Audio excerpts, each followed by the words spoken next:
on the invasion of Leyte, well, there was like battleships, air, flat tops, cruisers, you name it. That whole Leyte Gulf Bay was full of ships, and we, on that LST that I was on, we couldn't get up to the shore far enough. The front door's down and you get off.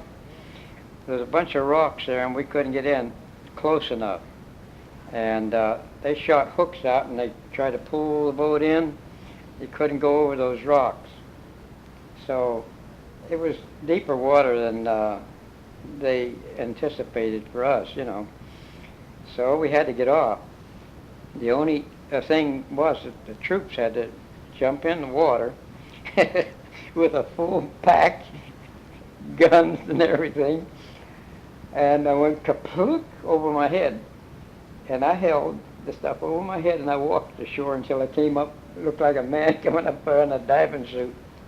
I made it to shore, and most of the guys got off the boat. Then we had cleat tracks.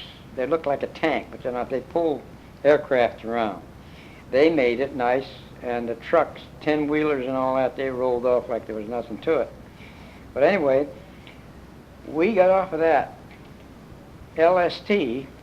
We just about made it, and the Japs made an attack on us on the beach, and they came off of an Jap aircraft carrier, and what happened was their carrier got torpedoed and sunk, so they had nowhere to go.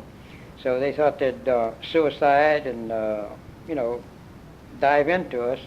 They machine gunned us on the beach, and it strafed boats and stuff out there in the water, but that didn't last long.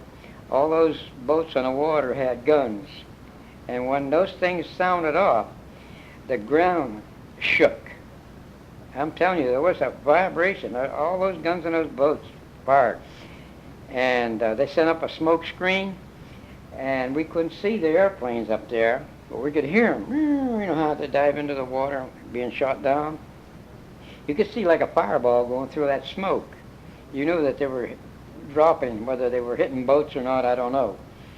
But anyway, we had boxes of ammunition stacked up on the beach, and I took a dive right behind a bunch of the ammo.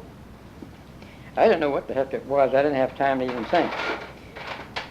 When that first pass was over, it sounded like it lasted an hour. It was only about a half a minute or a minute. And when that was over, I noticed where we were. I said, let's get the heck out of here. So we went for another spot, another raid coming, and we hit the ground again. This time you could hear those things hitting on both sides. And the bombs that would drop, that weren't dropping in the water, would hit out in the woods, and you could hear them things go boom. It's like it's not an earthquake yet. It was way far away from us, or we'd have got some flack off of those.